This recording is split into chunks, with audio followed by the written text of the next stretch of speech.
Apologies. We've received apologies from Helen St John. Any other apologies? Disclosures. Are there any disclosures of personal interest? Take that there's none. Okay. Prohibition of whipped votes and prohibition of... Just to say that my daughter works for social services and I got a personal interest, that's all. Thank you. Liz will send you some form to fill in. Prohibition of whipped votes and prohibition of party whips. Anybody got anything to say on that? Minutes of the previous meeting. Okay, we go to page 1. Page 2. Page 3. And page 4. Can I just say that we, as a panel, were thanked for welcoming Richard Davis, the gentleman who gave us information on direct payments. It was nice for him to thank us after the meeting. So just to let you know that. Right, the letters on page 5, 6, 7, and 8. And then Louise's reply on page 9, 10, 11, and the leaflet that has been attached to it. Can I have a move that those were a true record? Yeah. Take your silence. Is that your? Yeah. Thank you, Chris. Thank you, Erica. Public question time, Liz. No, we haven't received any, Chair. Good. Item 6, update of adult services transformation programme. Louise, are you introducing it? Yeah, thank you. I'll just make a couple of comments, and then I think I don't know if Amy wants to come in, but I think I'll be handing over to Lucy from the team, if that's okay. So yeah, obviously I think this is hopefully I'm sure everyone's read the report, but just to give a couple of sort of highlights from my perspective. Obviously, over the last 12 months, a lot of the work has been on recovery, on sort of rebuilding from COVID, but that doesn't mean that the transformation work has sort of been put on the back burner. It's definitely been ongoing, and in fact using the opportunity of COVID to actually learn from that experience and how we can sort of build that into the transformation programs. Clearly, our vision for adult services remains the same: to give people in Swansea access to modern health services, social care and support, and enable them to lead fulfilled lives with well-being in supported families and resilient communities. So the priorities around that are all about better prevention and early help, keeping people safe, enabling and promoting independence, integrated services and partnership working, and financial efficacy. I never quite say that word. So the report then obviously takes us through a summary of the programs that are going on in terms of better prevention and early help.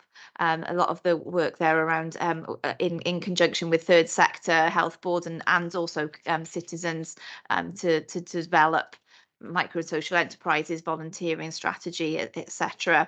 It's assistive technology, which we're going to have a full report on in a minute anyway. Looking what we can do, more we can do around that prevention, that early help work, learning from our colleagues in child and family services who are also doing this very well in terms of keeping people safe and promoting independence.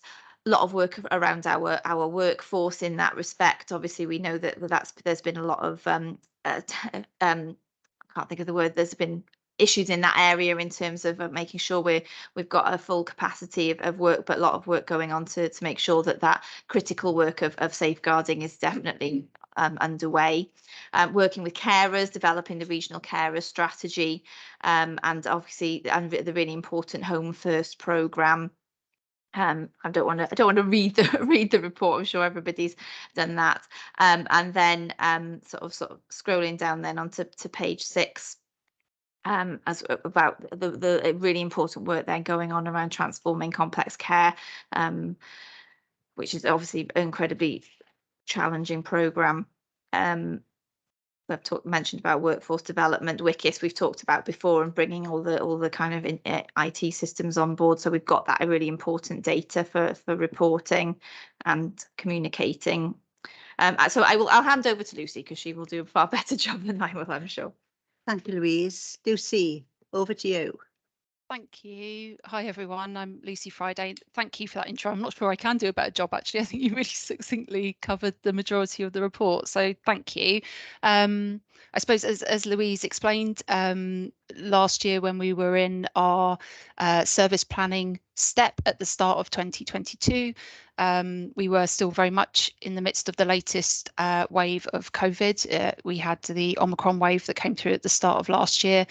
So our focus was still very much on recovery and stabilisation. But as Louise did say, you know, it hasn't diluted our ambition and our strategic vision really for the service as well. So they have remained at the forefront. Just to kind of pick up a little bit about our service planning and the process that we follow for actually informing our transformation programme, something that we have actively promoted in the last few years in particular is real engagement and cross-team input into the transformation programme and the service plan overall, so that we are understanding from a team level up really what's important. We do promote reflection and looking at our successes, looking where our challenges have been, and being honest and open about our barriers as well, so that we can really make the best use of that intelligence from the people who know best, the people who are actually delivering on the front line, to help inform where we need to focus our attentions for the year ahead. So that has again played through to our transformation programme. Last year, again, we did, as Louise said, we did pick out and identify our key priorities, which, you know, no shockers in there, I'm sure, but better prevention and early help was a key priority for us, of course, as is keeping people safe, enabling and promoting independence, and of course, a ongoing intention around integrated services and partnership working, as well as financial efficacy, of course. So those really cut through all of our projects and programmes within the transformation programme itself. But there are specifics under each of those headings that I thought it might be useful to just kind of briefly touch on a bit more. But please, you know, Amy, Pete, please jump in if you'd like to expand on any of the points. There is a lot of detail. Also, I should say the paper was obviously prepared for Scrutiny panel at the end of last year, so there have been some further updates since then. So I wouldn't want people to think things haven't progressed on since this paper was written. So yeah, so we're taking all of that information on board from teams, and we've understood where our priorities need to be. We've also tried to integrate in our regional programme as well, which I know that you all have sight of and the opportunity to discuss in this panel. So the West Glamorgan regional programme plays a big part across our transformation programme. In terms of prevention and better early help and better prevention, that regional programme has really come to the fore. So we've taken a lot of learning from COVID and our response to COVID, and the wide range of resources and support that exists within our communities. So within the regional workstream of prevention and community coordination, we've continued to actively engage with that regional work programme, which is represented by citizens as well as the third sector and local authorities and health, obviously. So key developments, I suppose, from a Swansea Adult Services perspective is that the region have really jumped on the really good work of Pete's team around the micro enterprise initiative. So working alongside colleagues in Swansea Council for Voluntary Service and the communities together, personnel that they have within that service. That's really gone from strength to strength, and there's been brilliant progress with the creation of a micro enterprise directory, which is hosted by SCVS and accessed by all, which has been a great success. As part of that regional work programme as well, there's been a big emphasis on people having their voice and having their opinion heard, of course. So that kind of inclusive co-productive approach has run through the programme. The possibilities for people work stream brings that through, which creates a forum where citizens, anyone can actually contribute. Third sector organisations, carers and so on can all contribute and help us understand what's working well, and again where the gaps are or where there's opportunities to grow and further develop our community offer. And as Louise did indicate, an exciting piece of work which we will be taking forward into next year as well is around learning from our colleagues in Child and Family Services about how we could build and pilot an early help offer for adult services. So in terms of pooling all of those resources about, perhaps improving our systems to access those services, and also integrating that into our current model of delivery is the area that we're looking to explore. So a lot of background work has been done already over the last year. There's been a lot of engagement with all of the same groups that I've mentioned before to understand better about what we have available to us, and also understand some of those barriers to accessing those services, and to see where the opportunities are. The next phase then will be really understanding how we can start to build our intelligence better by piloting different ways of working. So we're excited about that. I think that would be a fantastic opportunity for our adult services, and very much relying on the help and support and intelligence that we're getting from our colleagues in Child and Family Services, which has been a great support to us through that exercise. So again, I'm sorry if I'm skipping through this. Please say if anyone wants to add in anything. So keeping people safe and enabling and promoting independence. The core of that really is our practice approach and our strengths-based approach.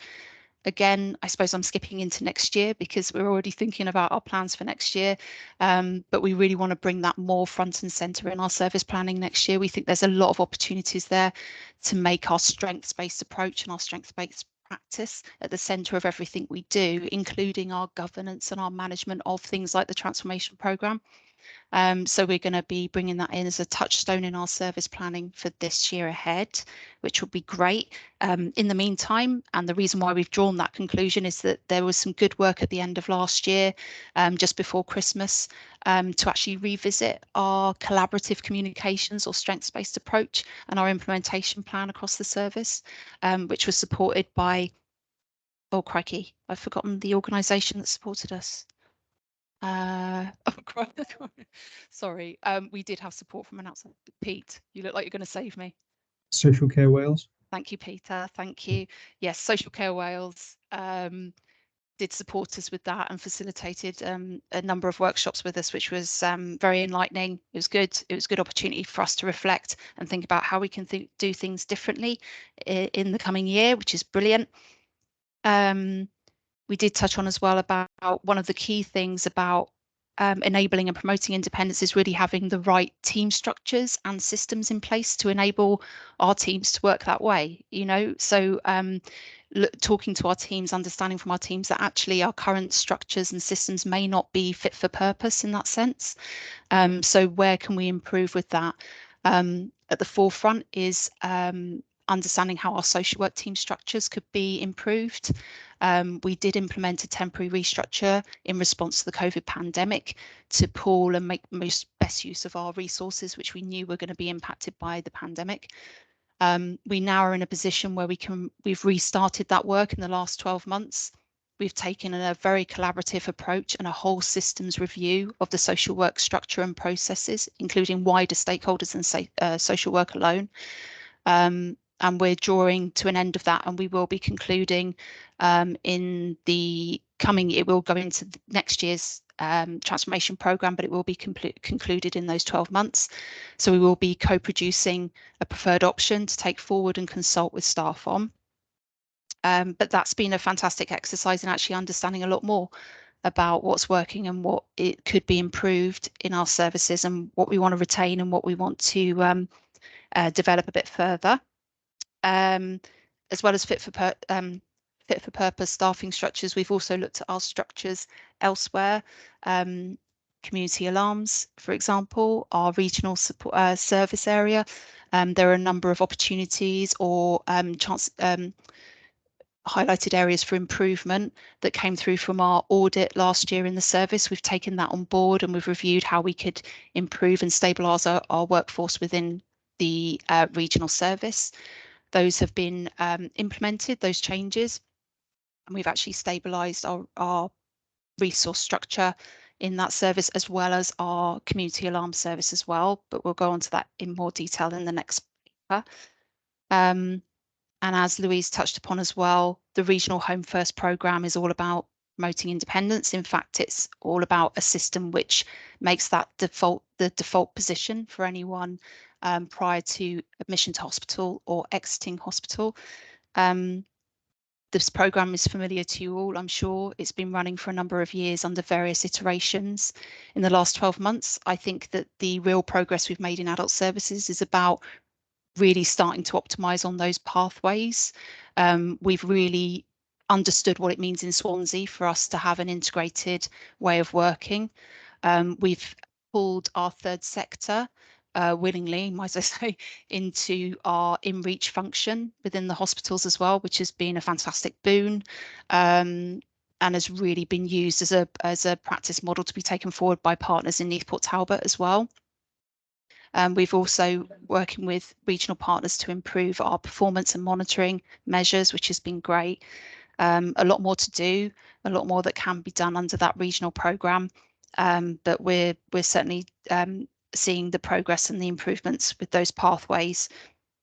So as I've kind of indicated, in terms of integrated working and partnership working, that exists across our whole programme and really is at the fore of all of it.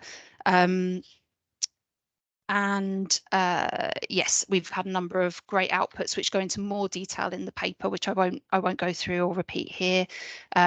With regards to the commissioning programme, sorry to brush over that. It's not intentional. I just don't want to just reiterate what's already been in the paper.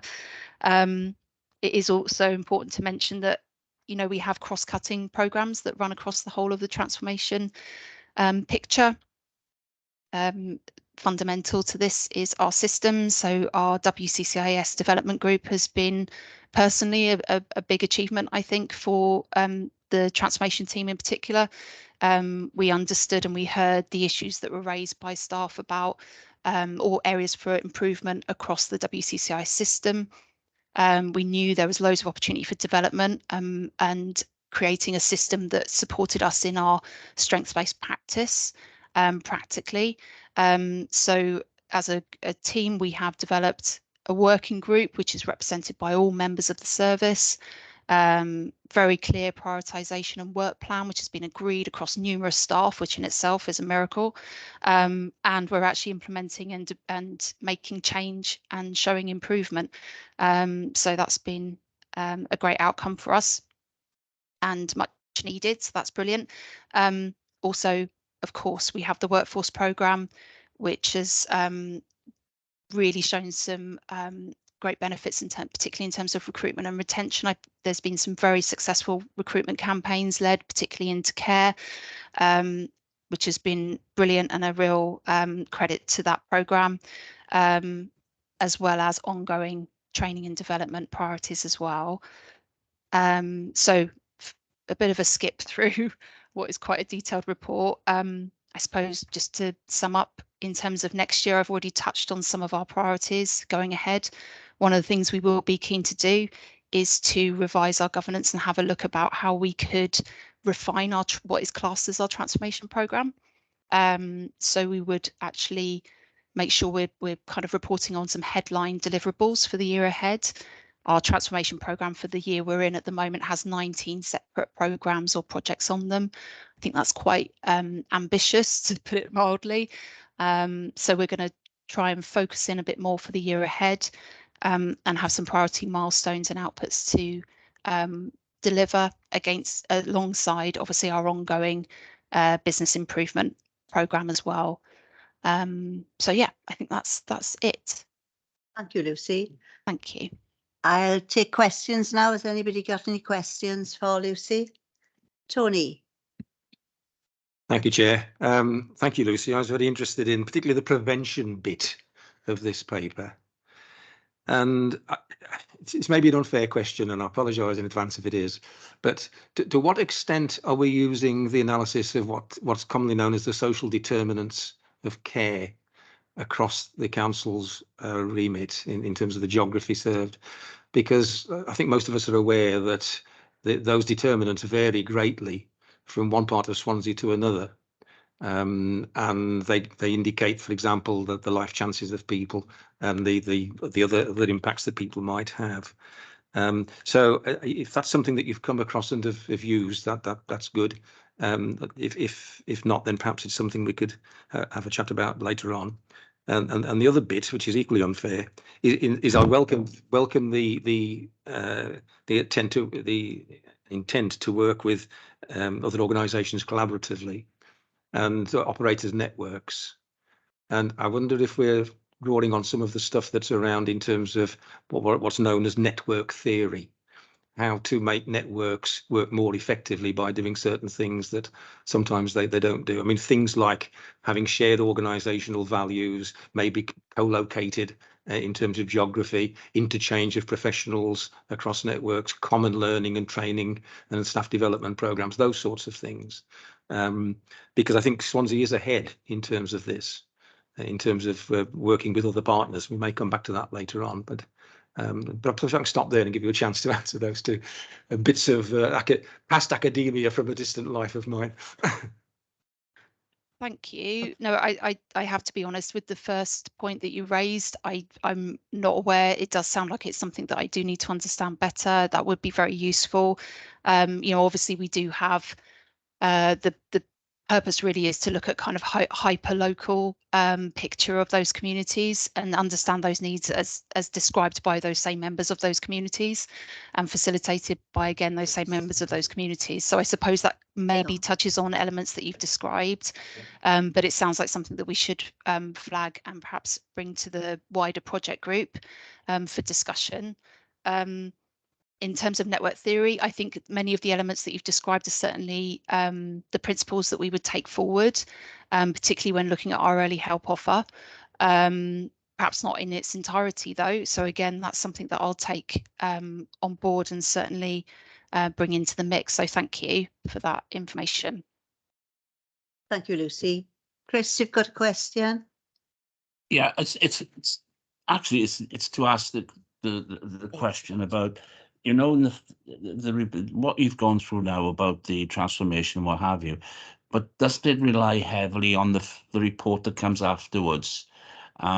Because the report that comes afterwards about the assisted technology actually will effectively determine how much the transformation of social services delivery in adult services will progress. So are they interlinked? And if so, how much in the further, because having read the later report, there's considerable amount of scope there for change, a massive amount of scope for change, and will that obviously that will impact on your transformation. And I was wondering, are we putting the cart a little bit before the horse by taking this report first and not the other one? I know it may sound, but it does seem to me that the next report actually does give the transformation of social services a huge boost. And that's a concern. If they were the other way around, I could understand. But it does seem to me, I know some of the stuff you're talking about is more about organizational change and working with partners and how working with partnerships, especially the NHS and perhaps the third sector, how that will change as well. But it seems to me as if the assisted technologies are going to be a huge difference. I can remember, fortunately, I can remember when the alarms came in, how much of a difference that was going to make. So it does seem to me to be that, but I probably am wrong, but it would be nice to hear about that. No, not at all. Completely agree. The assistive technology strategy and the decisions made that were required last year around that and how far we could take that strategy are fundamental, as you say, to much of our transformation agenda. The opportunities as you describe are really there for us to grab and to grow the service wider. it is completely and utterly all about promoting independence, enabling people to remain within their own homes. I mean, it is fundamental to everything we're trying to do, and it is already demonstrating that. I suppose, not wanting to jump ahead, Chair, to the next paper, but this is a kind of a point of clarity that I suspect probably is needed, really, with the community alarms options paper. I think originally, because there's been some delays with getting that paper to scrutiny, I think for various reasons, and I think that, that decision has been made. So in terms of putting the cart before the horse, hopefully, Councillor, that answers your question. So we have already reached that decision and had approval to run with our ambition around assistive technology and the necessary supporting infrastructure we need to get there, i.e. the retaining community alarms, not wanting to kind of spoil the ending of the next report. But that's so that has been fundamental. That decision, as you absolutely rightly point out, really needed to be explicit for us to be able to progress with the work we wanted to. So I'm not sure if that answered the question. Thank you, If you Lucy. can see why I asked the question, because of how the transformation of social services is going to be driven by technology effectively. And that's why I asked the question. Thank you for your answer. Amy, you wanted to come in? Oh, thank you. Yeah, it was on about the previous question, though. Sorry, I don't know if it's no. Do you mind if I come? I was just going to briefly mention.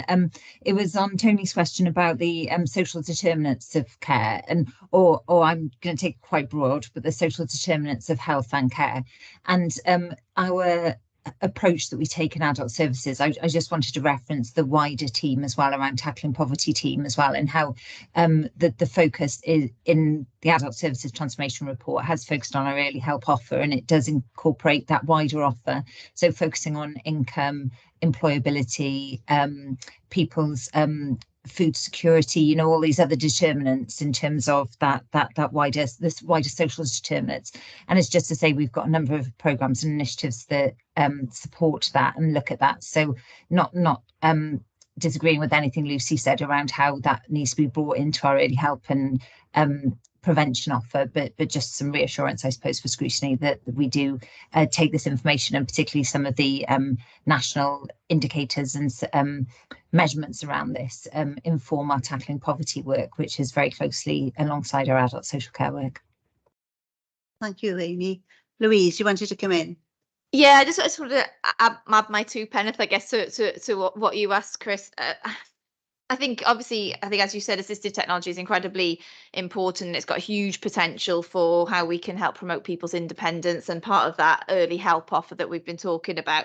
I don't know, but I don't want to sound like too much of a Luddite, but I personally wouldn't like to see sort of discussion on technology dominating in a kind of a people-based service. I think it's just one tool, and I think it's one important strand, but a strand that needs to go hand in hand with all the other stuff that we've been talking about today.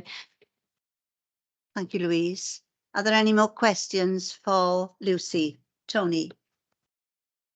Well, not a question so much, Chair, as a comment. I'm very pleased to hear the contributions that have been made, particularly about social determinants of health and, by definition, care as well. But one of the things that slightly worries some of us who've been around that circus before is that in the current climate, where poverty is on the rise, food banks growing, unemployment levels dropping, and so on, those determinants are likely to shift very quickly, and to be marked in parts of the population that doesn't have a tremendous stability. In other words, where there are a lot of people moving in and out of a particular area of Swansea. And I think it's I'm glad that we've picked it up and that we're watching it. I think it's an important element of trying to understand what's going on behind the scenes. Thank you. Thank you, Tony. Yes, Louise? Yeah, just to come back, you're totally right, Tony. And I think Amy might or Lucy might want to come in. That very much links to the work that's been done around community resilience and things like that, and building up strong communities and networks, and the stuff that our LACs are doing, and all that kind of voluntary sector with SCVS, that kind of stuff, the micro enterprises and things. Thank you, Louise. Councillor Jeff Jones, you've got a question? Yeah, thanks, Chair. Yeah, it's actually relating to the workforce programme. You actually mentioned earlier with regard to being, shall we say, somewhat successful in attracting people to shall we say, work for us and so on, and hopefully for our partners in the outside market as well. Where are we with regards to the staffing structures at the present time? Are we attracted enough people to actually do what we want at the end of the day?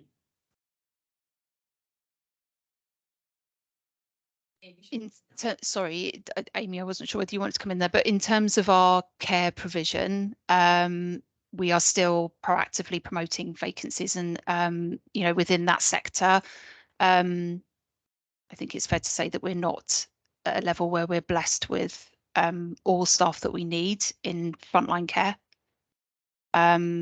So that is something that will be ongoing. And it is a rolling programme. One of the key elements of the workforce programme, as well as recruitment, is about retention as well. And I think that's one of the challenges that we really need to get a grasp on across all of the professions within social care. And the support teams, really, so that we can actually make sure that we do hold on to those staff and grow our workforce and have, succession planning and all of those things to make a really strong and stable workforce for the future. So I suppose, without making a broad statement, hopefully I'm not saying anything that Amy or Dave would disagree with, but I believe that we've still got some way to go before we're at the point we need to be. Thank you, Lucy. Amy, do you want to come in on that? Yeah, I just agree. I think we're looking at a number of different strategies from our alternatively qualified staff, providing opportunities for to introduce people into the sector. So it might encourage more people into the registrant staff training opportunities that we also provide as well. So we have very much to sort of grow your own strategy, but also that succession planning, as Lucy referenced already as well. I think just generally across the sector as well, we're quite successful at the moment of recruiting people into our posts around dom care, residential staff and day staff as well. And it's also about how we keep increasing these pools of staff to support ourselves, but also be very supportive of the external sector as well. So we ensure the stability of external providers as well. So that's we're just really conscious of that with our workforce strategies. Yeah. Thank you, Amy. You actually say, in the final part of that paragraph, sorry, on page 4, page 23, the development of options and final proposals are expected in the first quarter of the new financial year. Do you still think you'll actually achieve that by that time? That's in relation to the social work structure in particular, and no, we've since revised, so apologies, this is slightly outdated paper. At that point in time, it was absolutely the intention. We've since revisited with our project team and wider staff, and we've developed new timelines, which will mean that we get to a point where we have a preferred option agreed by all members of that same project group by July 2023. Implementation will then follow from that, which will take a timeline which is appropriate depending on the option that's agreed. So we are taking, it's a long approach. We want to do it right, and we want to do it thoroughly, obviously, as we always would. But we are also taking a very collaborative approach to our social work restructure options development, which does extend the timeline somewhat, but I think we'll have a much better outcome as a result. Thank you, Lucy. Okay, thank you. Any more questions? Not a question as such, but a comment. Can I do that? Thank you, Chair. Yes. Saying that, forgive my ignorance here and perhaps my naivety, because I'm fairly new to this this committee, and maybe perhaps a little bit confused because what I've heard, I've listened and I've heard what's been said today. I find I'm being a sort of a pragmatic type of guy. I found everything today sort of very theoretical, very academic, focusing on strategies. I'm just wondering, where does the practical element fit into the programme? And with adult services, I assume we're talking about all adults, because I see some of these homeless guys, and having looked after them for several years, and they're the same ones week in, week out, and sometimes in ill health due to the effects of drug abuse and so forth. I'm just wondering, where does this fit into the programme of adult services? Thank you. Lucy, are you going to come back, or Amy? I was just saying, yeah, I'll come in. I'll start us off.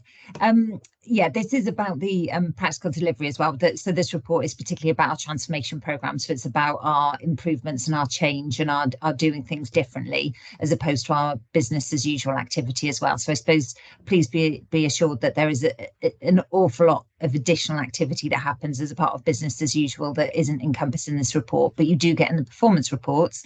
That's which is the third report we're presenting today. But that said, the performance report still is only a highlight report. So there's, you know, the adult services is a very large team, lots of different service provision that we do both internally and externally. And I think so in terms of some of those services mentioned, whether that's the homelessness support, some of that we directly commission as our service via our supported housing grant activity, but some of that is also our colleagues in housing as well, so we're part of that much wider health and social care system, including colleagues in housing as well.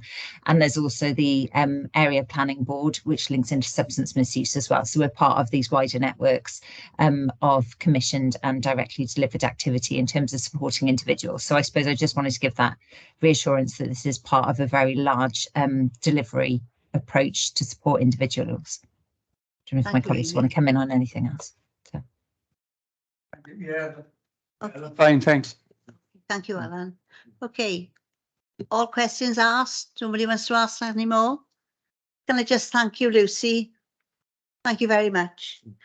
We go on to item number 7, appraisal of assistive technology and community alarms. And Peter, I assume you were going forward on this, or do you want to see something first, Louise? No, yeah, very happy for Lucy or Peter, whoever's going to introduce this again. You know, thank all the officers. A very thorough report here and bringing forward the options and the work that's gone into it. A lot of it done by my predecessor before I came into post. So I'm definitely not the expert on this one, but some really important work. So I'll hand over to the team. Thank you. Okay. Thank you, Chair. I'm actually going to refer you back to Lucy, if that's okay. Lucy is in fact the author of this report and the line manager of those assistive technology arrangements, and can talk much more authoritatively about the detail than I can. Over to you, Lucy. Okay. Thanks, Pete. Thank you, Chair. Over to you again. It's me again. Apologies in advance for hearing my voice again. Thanks, Peter. So as it mentions in the paper, this programme has been running for a while. I'm relatively new to the service as well. Took over responsibility for the community alarm service and community equipment store in 2021. So in 2021, the project board had a bit of a restart, really, to pick up the work that had commenced pre-pandemic but was paused during the pandemic. So just as a bit of a refresh on the expectations around that work, the project group, which is jointly run by Pete and I, was supported by commissioning colleagues from Peter's team as well, which has been a fantastic resource to have with this project to really complete the service assessment and comparative analysis as well for the community alarm service and the assistive technology offer. This built on work that had been completed by the project previously, which included very thorough stakeholder engagement, service user and client direct engagement as well. Clearly within the service assessment, we focused in on really understanding the scope and the current working model for the service, our interdependencies, our performance, our budget, our staffing arrangements, and clearly as well where the opportunities were, what we think we're missing really. And as I say, a comparative analysis with other organisations at local authorities and standalone organisations offering similar resources across Wales and England. So I have in the report, the full service assessment is embedded, which gives a very thorough description of the whole thing, the whole picture, which was a brilliant exercise. And like I said, it was only possible because of the support we had from the commissioning team to really take the reins with that work. So in terms of headlines, I do talk about those in the report that's been provided to panel. I suppose echoing the point that Councillor Holly made, really the standout headline was that we haven't maximised the real opportunities that are inherent with assistive technology. What we do know and what we did establish through the work of the service assessment and engagement was that the provision does support people to remain within their own homes and their communities for longer. It does support our intention of promoting independence, and it does support our carers, you know, and there are occasions as well where it can contribute to minimising or reducing or altogether stopping recourse to traditional managed care routes. The effective use of assistive technology as well can and has, particularly during the COVID pandemic, enabled us to discharge people from hospital in a safe and timely way as well as preventing those admissions. So the opportunities are there, but the real point of the service assessment was to highlight what would need to change to maximise those opportunities and where does the balance sit, you know, in terms of the service as a whole. Do the benefits outweigh what we'd have to put in to actually get to really make the most of it? So as I say briefly, the headlines really kind of focused in on, as well as the positives and the evidenced positives of the service as it stands. We also took a true reflection of the type of referrals that we receive at the moment for telecare and telehealth, I should say. So where the provision of community alarms and assistive technology aligns to care and support needs. The majority of our referrals are received from therapy colleagues within integrated teams, which is fantastic, and that's great, and as you might expect. But we know there's also a missed opportunity with embedding this as a go-to offer within our social work teams and tying it into steps within our process, such as statutory reviews.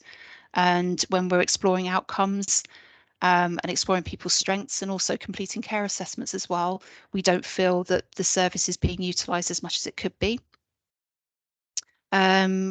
We also know that there are pressures that we need to manage within the provision of community alarms. One of the key things is the rollout of the digital switchover, which is across the UK. And that does have an impact on our largely analogue historic community alarms or base units. So that's something that we've had to manage as a service anyway. It's in train, so we've needed to accommodate that and upgrade our existing and obviously provide any new customers for community alarms or telecare and telehealth with digital base units rather than traditional old analog ones. So that would need to continue, and that does come with some additional costs to the service.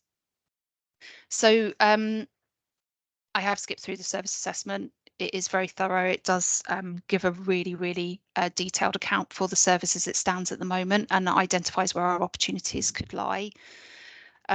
So for us to be able to progress, we really needed to make a decision on the delivery model for the service.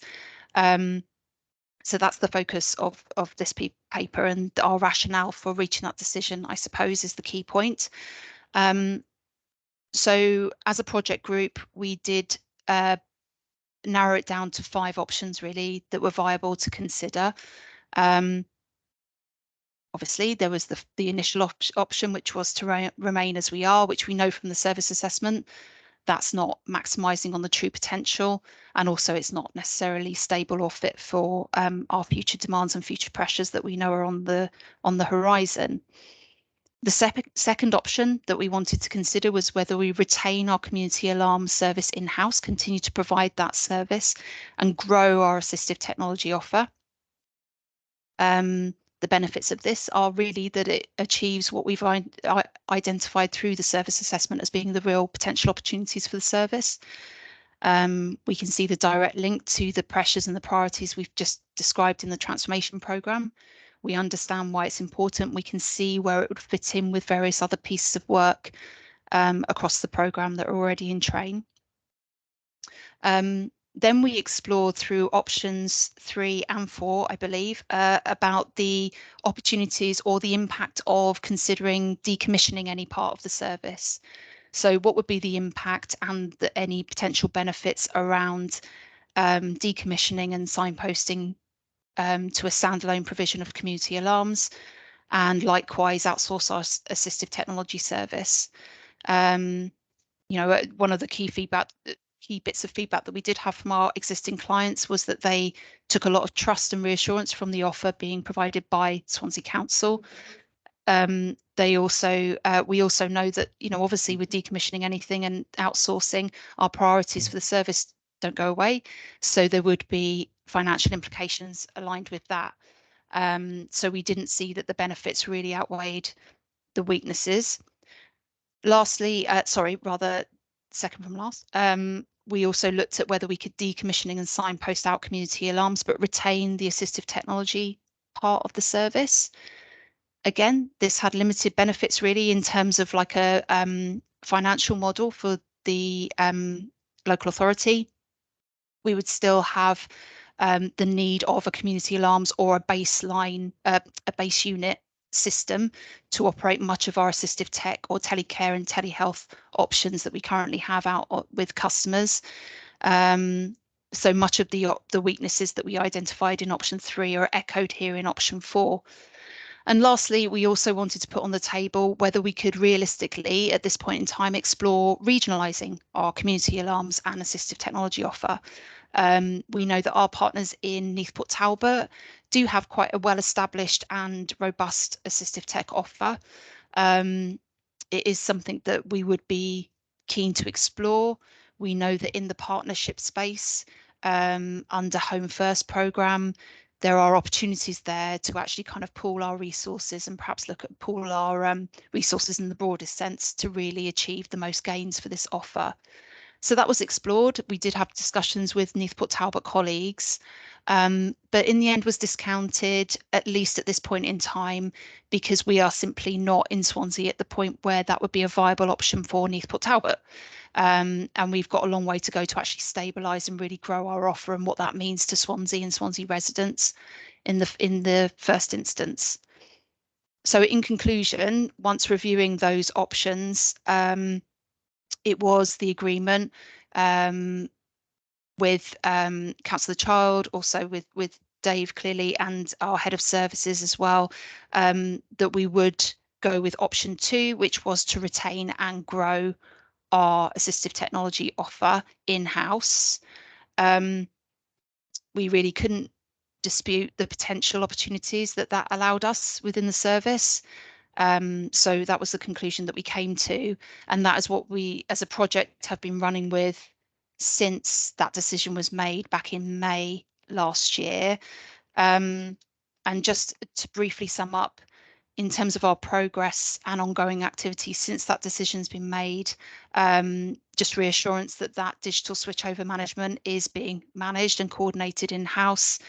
In the report, I do reference that 20% of existing clients and all new clients since in the last 12 months have been put onto digital units. We hit 20% at the end of October. Bar some slight supply issues just before Christmas, we are also on track. We've continued with that rate of upgrade, which has been brilliant. We have had temporary resource into the community alarms and assistive technology team. Temporary because we want to show the worth of that investment, I suppose, and we really need to build a better business model to show how we can benefit and track that through wider parts of the system and show our kind of payoff for that investment at the front door. But we have established also permanent posts within that team, which I think was vital coming into that team. As I said, in 2021, the management team structure in there was really quite minimal for such a large service that spanned across also our regional community equipment stores as well. So that was a priority for us. We have reinstated our just checking provision. That came through in the service assessment as being a real boon really that we'd lost as a result of losing staff. So we have reinstated that. We are obviously promoting and actively promoting the provision of assistive technology and community alarms. With the additional temporary resource, we have got the ability to also be physically present and feature across a number of MDT panels, teams. We're just about to actually put our just checking officers to work alongside our common access point for a period of time to pilot and see what benefits we can get or what additional interest we can get through that route into the service. We've also explored further the regional space about assistive technology.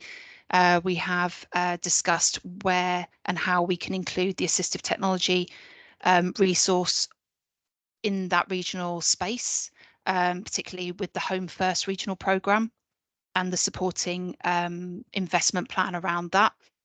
And I think, yes, and we have explored a number of different pilots as well, leading up to the end of last year.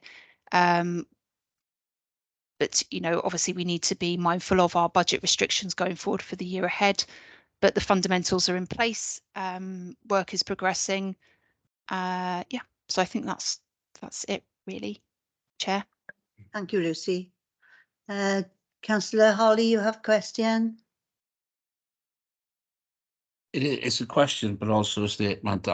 Having read through the report, option 2 obviously seems like the best option, although option 5, the growing of it into a regional issue. If I remember rightly, Dave can. When the community alarms many years ago, we outsourced them to somewhere in, can't remember where, and it was a bit of a disaster, so we had to take them back in. But I think option 2 is a good option.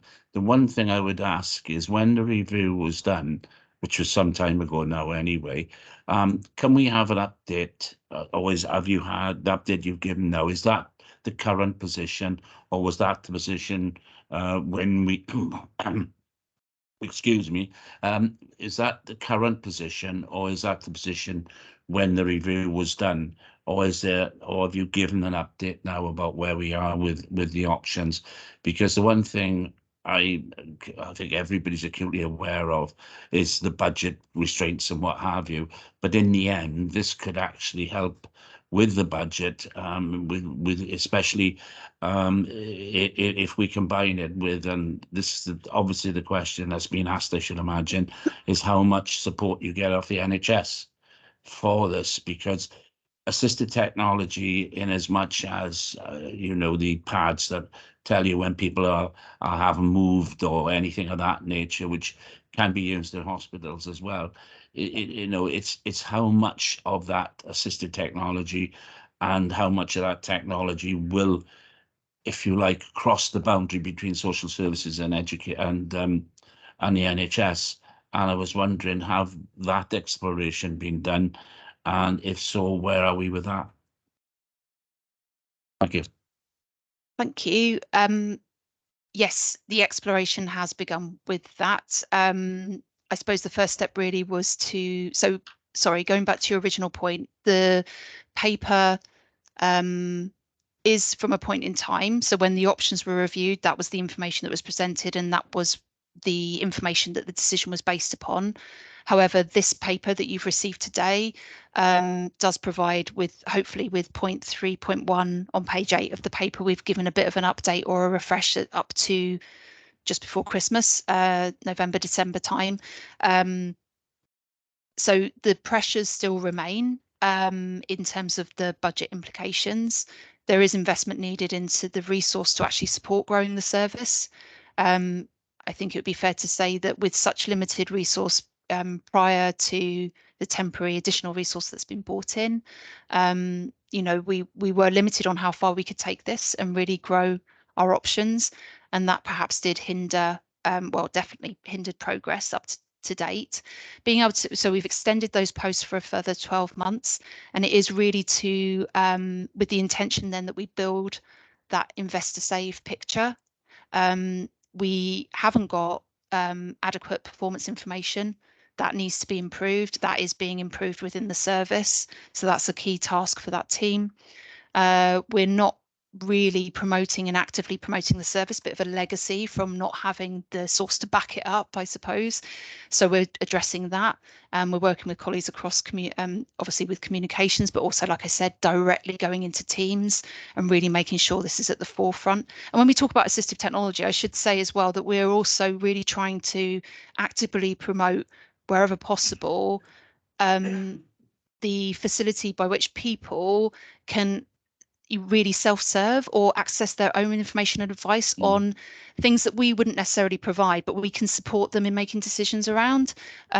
So I should have mentioned, sorry, it is mentioned in the report, but I should have been more explicit that the one of the manager within the service successfully secured some money to set up a digital demonstration suite within the community equipment store, with the intention that it would give practitioners, whether they be from the social work teams or health board colleagues, a space by which they could actually, put people in contact with this demonstration suite. They could trial, they could even loan things like Alexas or anything like that for certain voice activated control elements within their own home for a period of time. Try before you buy. And if they decide they would like to buy something like that, if that would help them within their own home setting, then brilliant.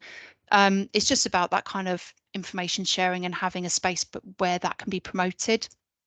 Coming on to your latter point, with the health board, as I said, the majority of our referrals historically and ongoing are coming through, as you might expect, from our therapy teams, therapy professionals. And with that performance monitoring improving, we can actually share that information confidently with our partners.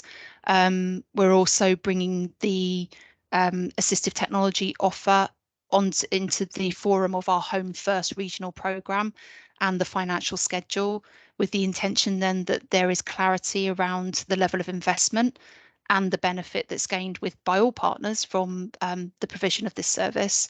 And then when it comes to discussion about any available funding, discussion about any contributions, then we have the right evidence base and all of the information there for that discussion to be well informed. I think that's probably the best way to describe it. Thank you very much. You have described it very well. Thank you. Thank you, Lucy. Are there any other questions? Tony? I pressed the right button. Oh, am I already on? Yes, sorry.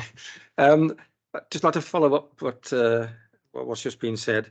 I'm still not clear exactly what the intended relationship is between social services and the health service in its widest description might be. My understanding is in some parts of the UK, because of what's happened recently with overloads in hospitals and so on, there's a move to increase the amount of what might be called monitoring patients at home. And whether that's done by the ambulance service or by general practitioners or by district nurses or by social workers is still being, I think, worked on in different ways in different parts of the country. Is this would that be the kind of partnership that we would be wanting to head towards? Because if so, it sounds slightly different to and better than perhaps the option 2 that you're currently thinking of working with. And I mean, the interesting thing about the ambulance service is it often gets overlooked as part of the National Health Service, but it does run a 24-hour, 7-day-a-week service in terms of taking emergency calls and being responsive. And I just wondered whether there's some link with that capability that might be through partnership arrangements rethought and developed and built upon, if not in Swansea, then maybe in somewhere else. But I wasn't absolutely sure where we were heading in terms of the kind of relationship with the different bits of the health service. Who would like to answer that? I can try. I think it's a really good point. I suppose there are many ways and many directions that assistive technology could grow and develop. I suppose from the point of view of the service as it stands and looking at our part of the world in adult services and also our existing ways of working with partners in health, we have focused primarily, and the focus of our options appraisal and service assessment, as I believe, if I've understood correctly, you've rightly, you've gleaned this same conclusion, has been a focus around what we do now and who we work with now. There are opportunities to make that better in itself. I suppose we don't want to run before we can walk. From a Swansea perspective, we have a lot of growing to do in terms of our offer. In terms of that wider piece, we have explored pilots which look at community alarms linked with false prevention, or rather false response, which I suppose has a ripple effect impact onto ambulance call-outs. But I don't think a direct correlation necessarily has been made with assistive technology. We have in the regional space explored our opportunities around things like medication prompts, and where assistive technology can reduce potentially care hours, or direct carer hours, I should say. That's not been actively progressed yet. I think there are opportunities there. But I think going back to perhaps Louise's earlier point, I think there is, a prevailing need for hands-on care, and no amount of technology will ever take that away. So I suppose it's just understanding where that balance is at the moment. I'm not sure I've answered your question. It's certainly given me food for thought. I think Dave might come in and offer some other info. Yes, he's indicated he wants to speak. So Dave.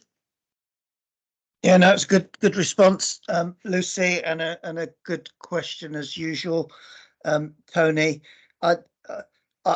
I think we're at the early stages really of properly as a partnership getting to a point where we're committed together to try and realise some of the opportunities and ambitions that Lucy's described for a small part of the system as currently designed, that we are able to lead on and engage with partners on, and we're driving that bit of it because, as she says, it's based upon an established offer that we already have in place.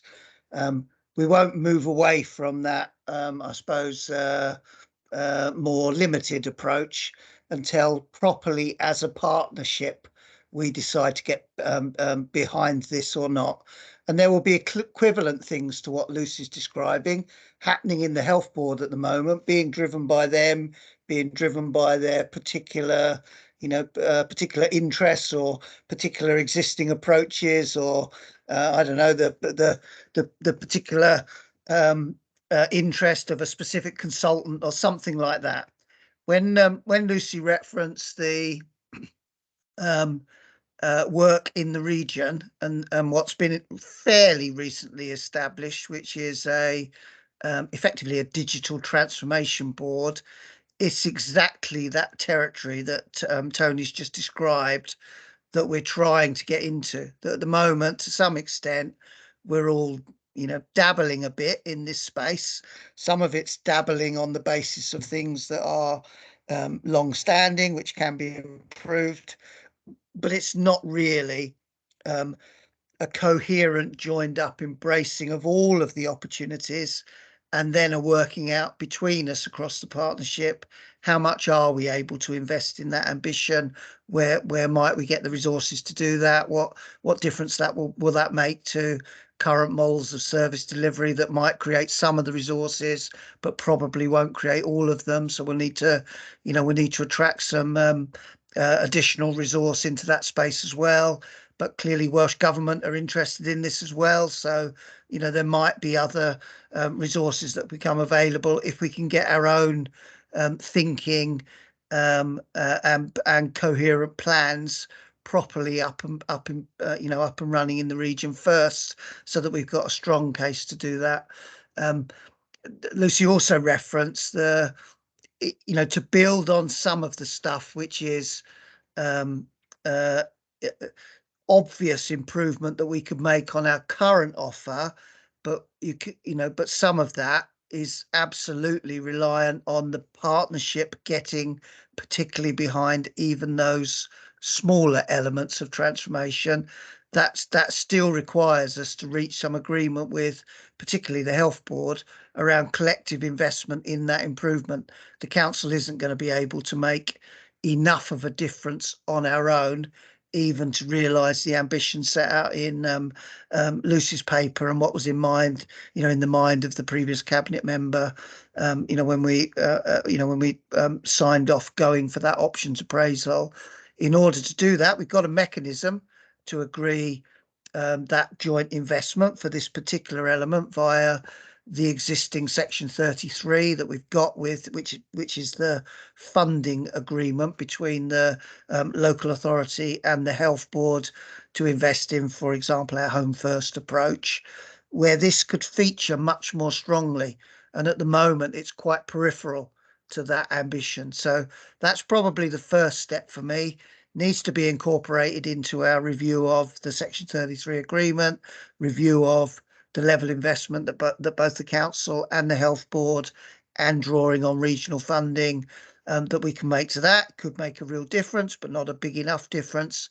That big ambition that Tony's talking about, that really needs to emerge or not through the work of the regional digital board, which is in its infancy, albeit is already doing some interesting stuff that I think will probably be back before this committee the next time you have a progress update from the West Glamorgan team. Thank you, Dave. Tony, you want to come back? Yes, just a quick question. How long would it take for the emerging partnership that you've described to be in a position to craft a pilot project that could go to the Welsh Government for funding as a pilot? Are we talking months or years? Oh, yeah, that's a difficult one, Tony. Some things have already been agreed, and exactly what you're describing has already happened. So bids have gone in around particular obvious opportunities, I suppose, for quick wins, not different to some of the things that Lucy's described. So some of that's already happening. I think if the description or if what you were looking for was when will we have a fully worked up integrated digital strategy that tried to pick up on as many of the opportunities as possible and provided clarity around what will be delivered by councils, what will be delivered by health boards. I think that would take, I don't even think it's many months, Tony. I think we're a long way off of that. And at the same time, Welsh Government are trying to better iterate what that overall digital strategy might be for Wales. So I have to be honest, Tony, I think that's a work in progress to get, and I don't know whether we'll get to something that is properly ambitious or not, both in Wales and as a region. What I'm more confident about is some of the obvious opportunities that we could realise as a partnership, some of which are described by Lucy, some of which are already being picked up by that regional partnership, that regional digital board. I think more and more of that stuff will happen, and then that will help gather momentum, I think, about people realising the opportunities. And at the same time, as I said, the health board are driving forward some individual things in different places as well that all fit under that digital banner, but we're not all necessarily collectively cited on them or able to describe them as, well, they all fit within an agreed overall strategy and an approach. It's not as clear as that at the moment, nor is it as clearly iterated as it probably needs to be in Wales and by Welsh Government as part of its Healthy Wales programme. Thank you, Dave. Can I just ask Lucy a question? You talked about the demonstration suite for digital, and I just wondered if there was an opportunity for the LACs to actually use that they're on the ground and do a lot of good work, preventing people going in and out. And I just wondered if that was part of their role to go and maybe highlight those provisions for people. That's a fantastic opportunity, and I think that really highlights where we're missing that connecting up bit. And I think that that's, you know, that would be definitely something I'll flag with John and team, Amy, and just make sure they're aware of that provision. Obviously, we promote it within all of our teams, but perhaps they would get a particular benefit from visiting and having and understanding more about it. So thank you, Chair. Yep, definitely refer that on. Any other questions? Can I thank you, Lucy, for a hard afternoon and having 2 presentations. Thank you so much. Thank you. Okay. Thanks very much. Right, we go on to performance monitoring.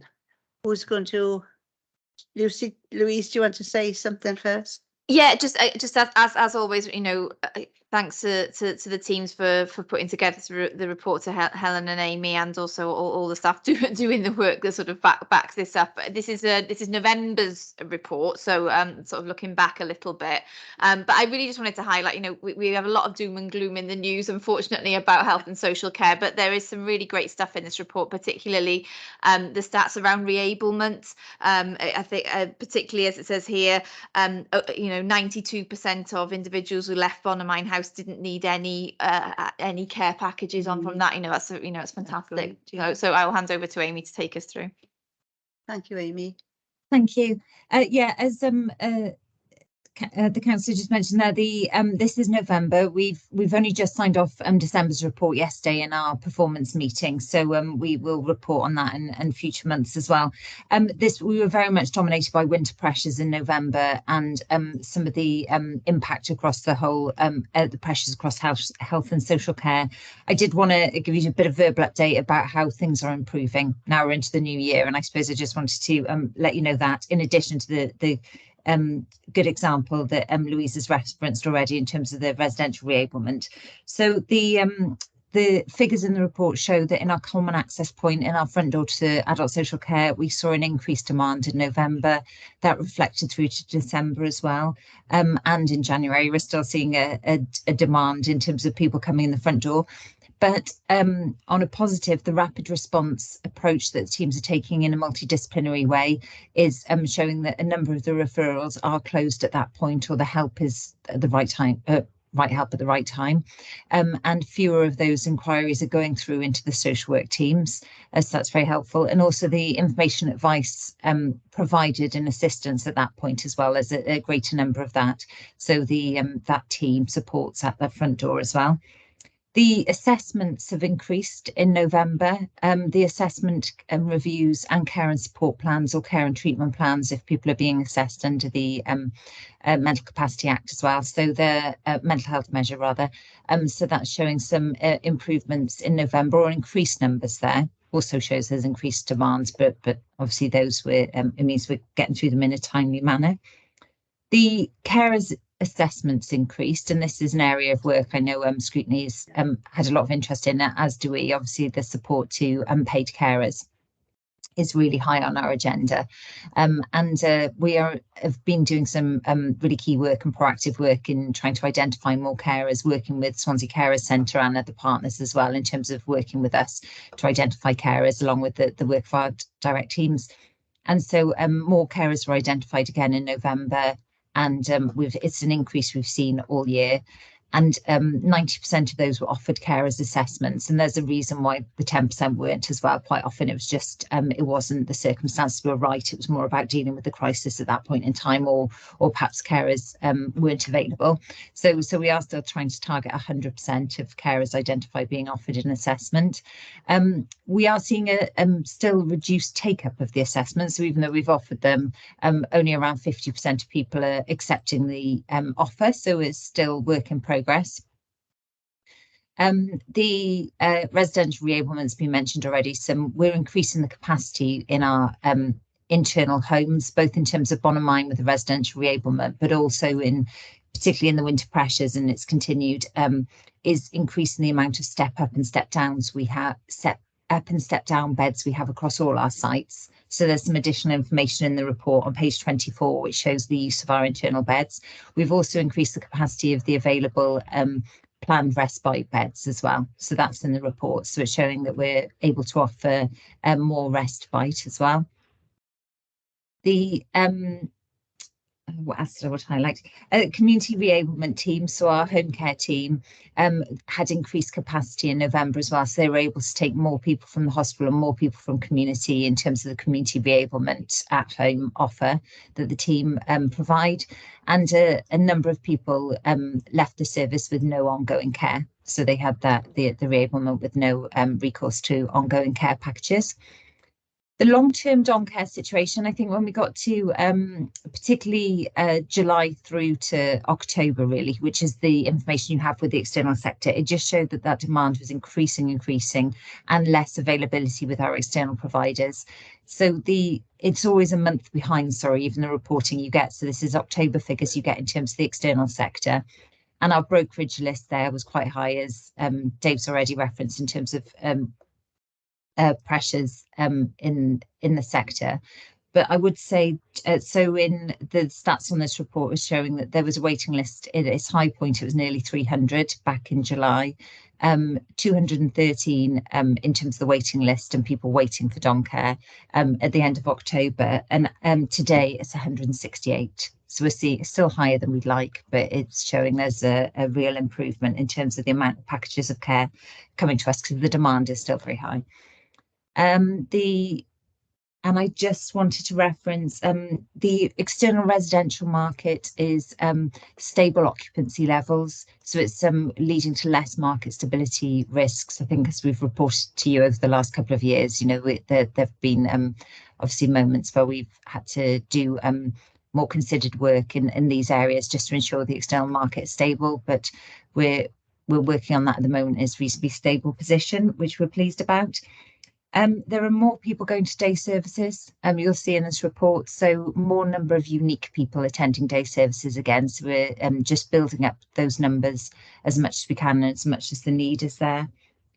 And I just wanted to finish on safeguarding. So you'll see a graph and some information on page 30, my page 30. I'm assuming your numbers are the same, actually, sorry, but just in terms of the safeguarding response on the report.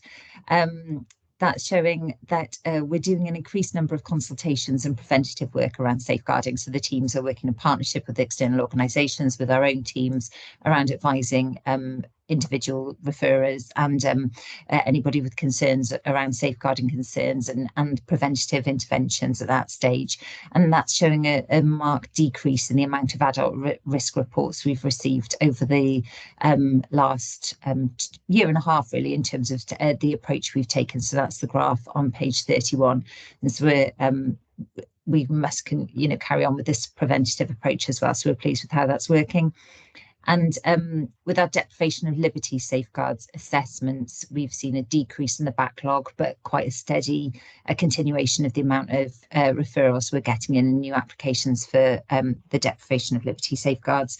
And we're doing a lot of work around preparing for the liberty protection safeguards, so new legislation that's coming in around this area of safeguarding as well. Thank you, Amy. Cheryl, you've got a question? Yeah, thank you. Apologies, I can't put my camera on because I've got such a weak signal.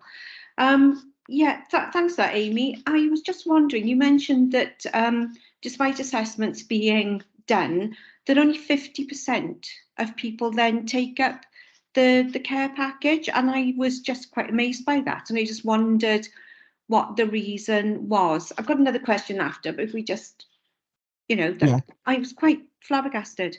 I might have, let me explain again, sorry, I might not be very clear on that. So we offer 90% of carers that we've identified, we've offered a carers assessment to, and of those, only 50% are taking up the assessment. So it doesn't mean they're not taking up the care and support that's offered to them. There might be support that's offered to them. It might be referrals to some of our universal services. It might be linking them up with an organisation. It might be providing a direct payment to provide some respite for that carer. So there's a number of different outcomes for as a result of the carers assessment, whether they have a care and support plan associated. So we're not saying they're turning down the support that's offered. What Yeah. they're not doing is accepting the offer of an assessment. Yeah. So, And sorry, and the reasons is we've done a bit of analysis on this, and some of this is just people just don't want it. People they're focused on the person they're providing the care for. So that's their number one priority in addressing the circumstances at that point in time. So we're doing a bit of work around revisiting and making sure we go back to people when perhaps the crisis situation is resolved to offer the care as support. But it's also, we're just trying to look at these trends just to do more co-production with people, to ask them what they'd like as well. That's different from the offer we're providing. yeah. Yes, it's assessments for carers, Cheryl, not care packages itself. Yeah. So yeah. Sorry, that's what that's what I misheard. So thanks for that. But still, even so, I take it then that people will phone in crisis. I mean, we've all had emails probably, and you know, it's always a crisis situation. So maybe they're overcoming that crisis. I think you mentioned that, Amy, and then it's sort of like, right, they've taken a breath and they found that they are able to perhaps manage with family members and what have you. Because so even with the assessment, because I just wonder whether then cost comes into it, because people can't actually afford then they've perhaps found out or maybe misunderstand. Perhaps they thought that the council was going to give a care package for nothing. I just, you know, you said that you'd done some analysis. So how was that sort of, you know, how has that worked out?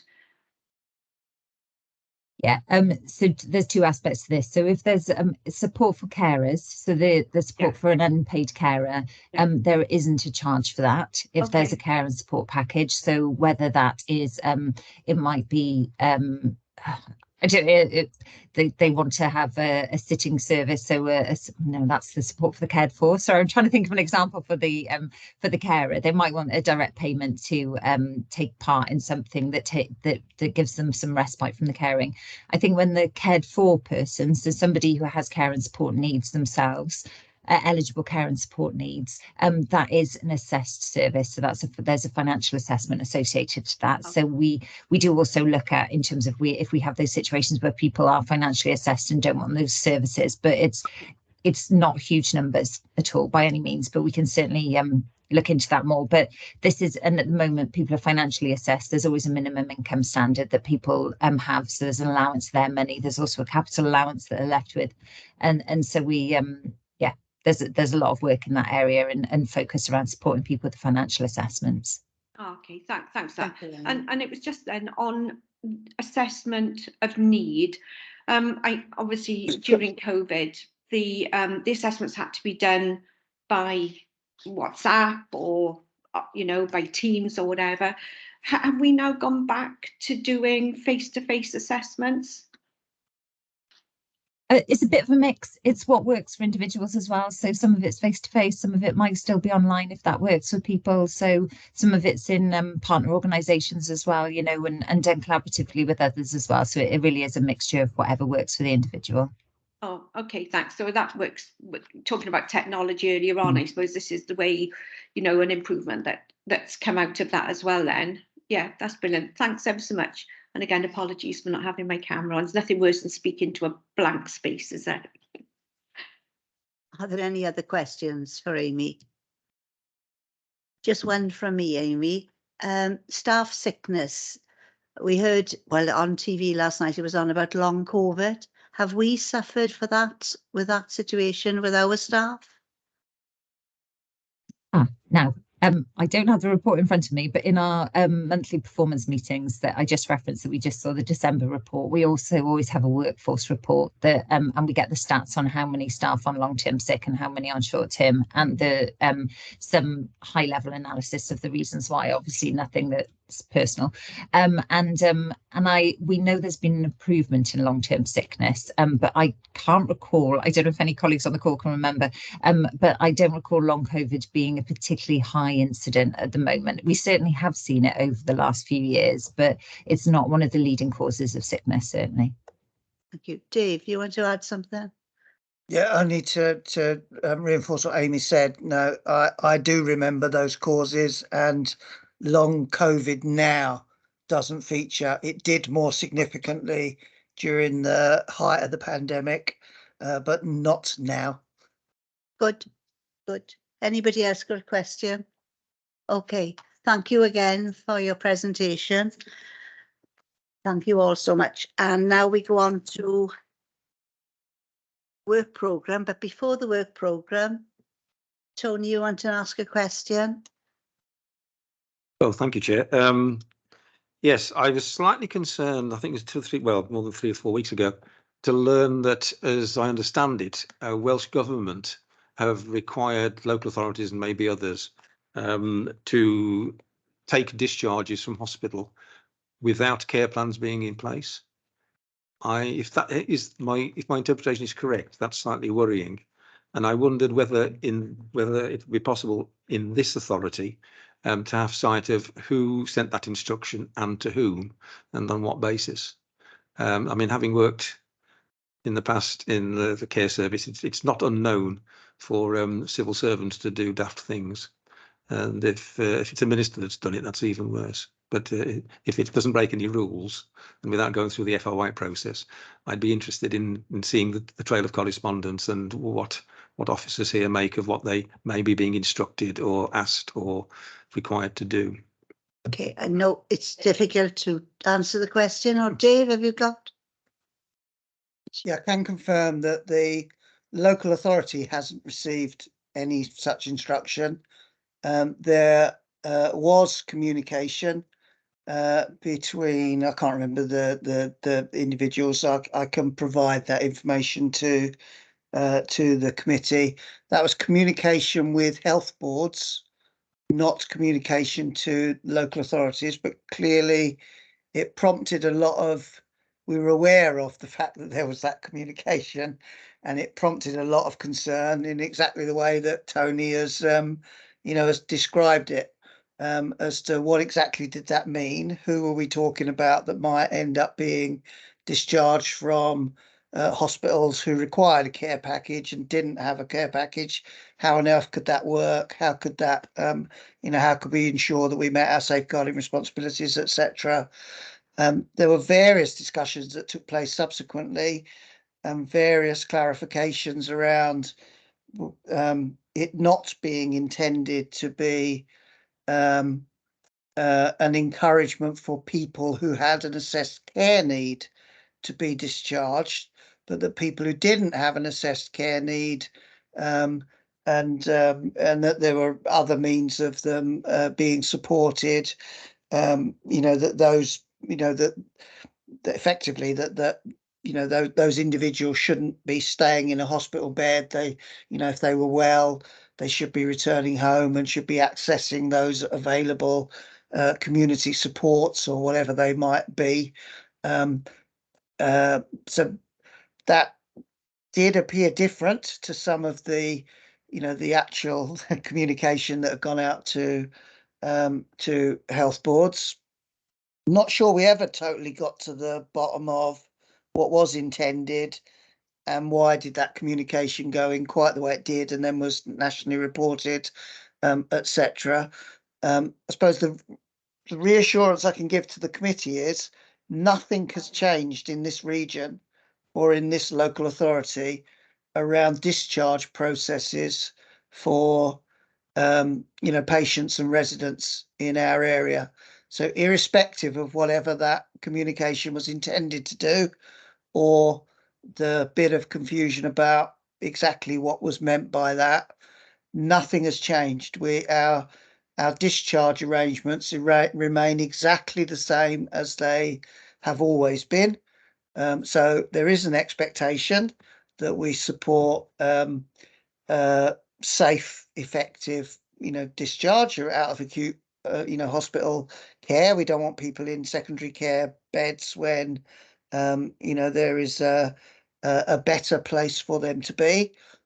Preferred option, obviously, for the majority is that they return home and any ongoing health or social care and support is provided to them at home, where that we have very good arrangements, as I think was referenced in Lucy's report, very good arrangements in this area around low-level well-being support that can be provided by third sector partners. So, there is no reason for individuals to be delayed in hospital beds if that well-being support at a low level, is required. Then that support is accessed as part of our discharge arrangements. That works very well. We support significant numbers of individuals in that way. So if that was an obstacle that was intended to be overcome by that letter, it wasn't an obstacle in our region anyway. It's not an obstacle in Swansea. We have good arrangements in place to support those individuals in those circumstances. There clearly are challenges, as referenced, in the performance report, around sufficient health and care capacity to support all of the individuals that we would, like to support well at home. That is causing delays in all bits of the system. But to mitigate that, in this region, as again referenced by Amy in the performance report, we've significantly expanded intermediate care capacity. Effectively, the temporary beds outside of an acute hospital setting, where if an individual is delayed in a hospital bed, and the delay is linked to we haven't at that moment in time got the best option of social care with associated healthcare support for them to go home quickly, then the offer is for them to go into those intermediate care beds whilst we get that social care and wraparound healthcare in place. So our arrangements in this region are to step people down into that safe provision, not to send people home without care or without proper, health input, and therefore cause a safeguarding issue. So it's not an entirely satisfactory answer in terms of why did the letter come. It didn't come to us. It went to health boards. There is still confusion around what was intended, but irrespective of that, in our region and in Swansea locality, we're still operating as good arrangements as we can, and those arrangements are safe at the point of discharge, if we follow the design that we've got. So nothing's changed in relation to that. Thank you for those assurances. I hope that satisfies you, Tone. It does indeed, Chair. I wouldn't have expected anything less from City and County of Swansea, given the way that I know that the organisation operates. But if it is possible to see the correspondence and identify the scriber of it, I hope the committee will understand if I have the opportunity of pursuing that further in another place and in another role. Okay, thank you. Okay, we go on to work plan, which is in front of you. Good night, Chair. The next meeting is on the 13th of February for the budget. Thank you all for attending. Very interesting meeting. Thank you all for all your presentations as well. Yeah, thanks. Thank you. Thank you. Thank you. Bye.